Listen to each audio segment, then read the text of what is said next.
Salamat sa'yo na ikaw na TikTok affiliate. Napa-check out mo ako. Kasi ito na talaga yung wallet na hinahanap mo, nakakasya yung IDs, yung cards mo, yung ATM mo, basta kakasya yung IDs. Kaya hindi ako talaga nagsisi kasi pinakitaan mo ako na kakasya dito sa loob yung passport, day. Kaya thank you ako sa'yo dahil sa'yo na-discover ko 'to.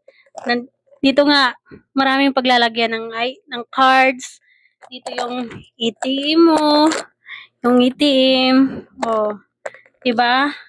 Oh, tapos dito ito nga yung ano ko, vaccine card. Ang laki niya, 'di ba? Pero kumasya. Dito rin yung PhilHealth ID ko dito sa kabila. May paglalagyan pa siya.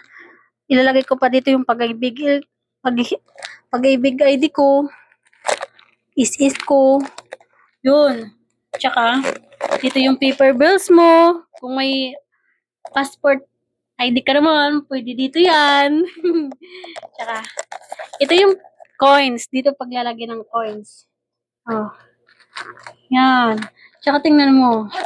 Smooth ng zipper niya. Hindi masisira. Oh, di ba? Kaya thank you kay ate dyan. Dahil sa'yo napacheck out mo ako. Tsaka nakita ko yung wallet. Nakakasyang lahat. All in one ba? Thank you.